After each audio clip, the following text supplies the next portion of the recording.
Y claro, al momento de que nos estamos dando cuenta de que el material era vasto, ¿no? Que era fotografías, periódicos, videos, revistas, el trabajo de Pastizal, el trabajo de Cintia, era una información enorme, ¿no? Y creo que Felipe lo ha dicho también, que era un reto seleccionar qué. Y en base a eso, yo creo que regresando a los principios de Christopher Alexander, decimos, bueno, nosotros tenemos que diseñar un sistema que sea flexible, un sistema que sea sencillo, un sistema que se pueda absorber. Y también bajo la premisa de que tenía que ser, pues, dentro de un presupuesto muy corto, y construyendo en San Diego, que no teníamos pensado que iba a ser una exhibición que iba a moverse, pero decimos, bueno, en San Diego el costo de construcción, el costo de cualquier cosa es carísimo, ¿no? Son 4 o 5 veces más de lo que te cuesta en México. Entonces dijimos, bueno, ¿qué hacemos? Pues lo más factible que podemos construir es con madera, porque es lo que todo el mundo construye en Estados Unidos, y lo más maniable, lo más, la forma de mucho más accesible hacerlo, y hicimos eso, ¿no? Off the shelf, como decíamos. Vamos a Home Depot, el 1x2, 1x3 pulgadas por 8 pies de largo, y este es el elemento que vamos a usar, este es el elemento que lo vamos a usar para toda la exhibición, cómo lo diseñamos para hacer un módulo, y un módulo en el que no vamos a cortar la pieza al mínimo, ¿no? Casi intacta. Y diseñamos un módulo que decimos, bueno, este módulo puede absorber todo. Y se convirtió en ese principio también de lo de Christopher Alexander, como decir, bueno, si el módulo tiene esa inteligencia de ser flexible, pues podemos poner lo que sea. Y entonces ya la decisión, que fue un proceso largo de qué se ponía y qué no se ponía, nosotros decimos, ahí está el canvas, ahí está el andamiaje, ahí está lo que podemos hacer, y se hizo un prototipo de 4 módulos y probamos junto con Andrea y con Felipe ahí mismo, y se puede poner el libro así, se puede poner las hojas así, se puede poner la fotografía de esta manera, y vimos que tenía una gran flexibilidad, y entonces no nos preocupamos tanto de decir, bueno, ya teníamos que tener todo resuelto. Inclusive mucho de la resolución de esto se dio en sitio, que nosotros pusimos la estructura, ahí está el framework, la estructura, ¿no? Y Pastizal lo veías, se separaba atrás 3 pies, 4 pies, 1 metro, 2 metros, y luego regresaba y luego ya movía la pieza, y esa forma de interactuar con el contexto, ¿no? Que la verdad que el andamiaje se volvió un contexto que él tuvo que tener una relación con tal, ¿no? Y generó una expresión, y cada vez que lo veo en diferentes partes, el montaje es un poco variado a como lo pone él. Entonces va ajustándose a esa intervención que él va viendo, esa interacción que van teniendo.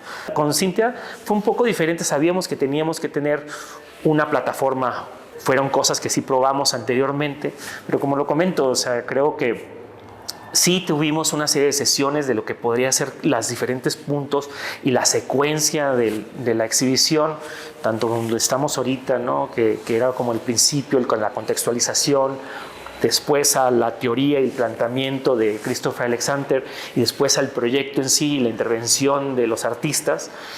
Pero también creo que buscábamos esa forma de que tenía una cuestión lineal, pero también podría ser no lineal, ¿no? Que podrías hacer una vinculación y una forma de ir en el espacio y hacer tu propia vinculación. Creo que para nosotros era importante, y también pues estas fotografías que generan una escala a un ambiente, una forma de referencia a una escala más grande, y que al momento también que llega Pastizal y pone un objeto pequeñísimo, entonces estas diferentes formas de interactuar a diferentes escalas, ¿no? Diferentes relaciones que el andamiaje, el proyecto del diseño de la museografía tenía que interactuar a diferentes escalas. Creo que para mi punto de vista sí fue una forma elocuente, ¿no? Porque sucedió la participación de todos, porque sucedió la conversación de los diferentes actores, y que regresa otra vez a estos principios de Christopher Alexander, que hablaba de la participación, y creo que se expresa en la exhibición. I had already graduated about a year before when the project started. So I had gone through 3 years of a master's program in architecture, and then I went to Europe for a year, and I came back. Chris had organized this project and asked me if I would be interested in coming to Mexico, and I said yes.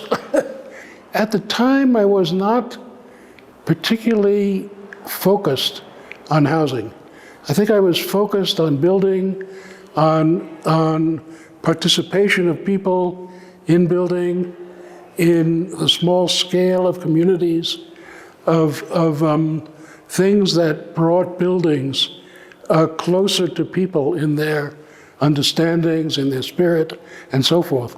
Housing was, of course, important, right? But it was only during the year when we were doing the project that I started to realize the importance of housing.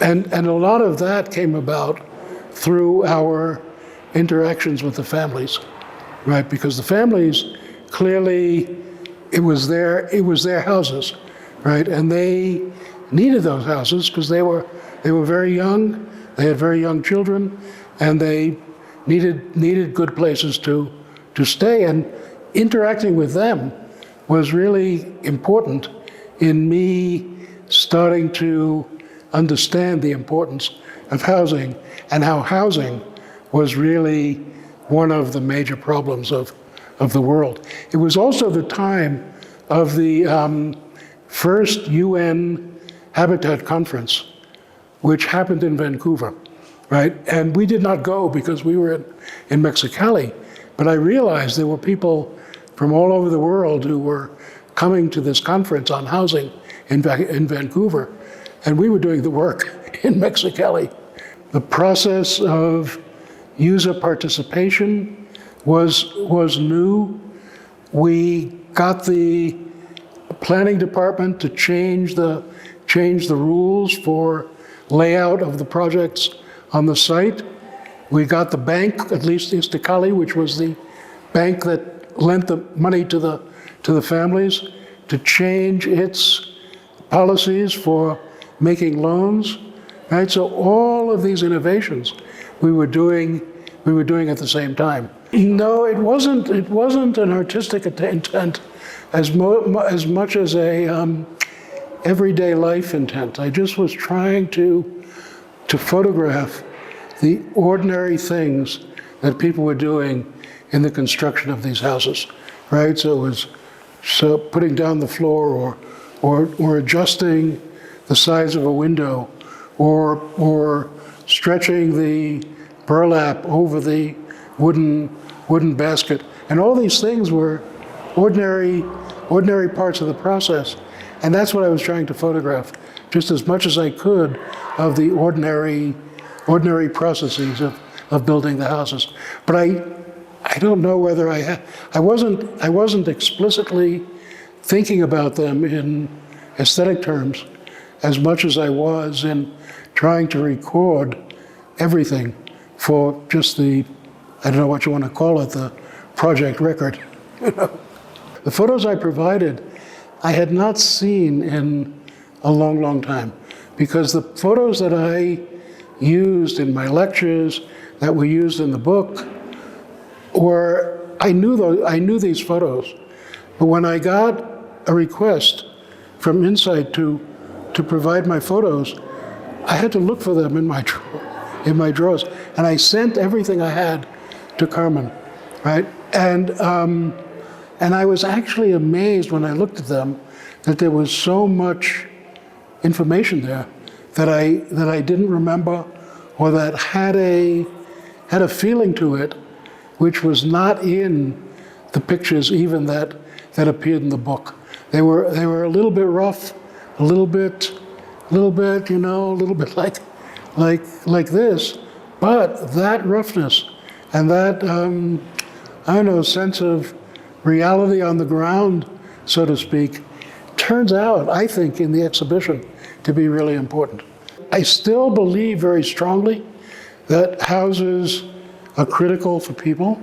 I still believe very strongly that people should have a lot of control over the houses that they're asked to live in, right? But I do also think that there are lots of ways of going about it.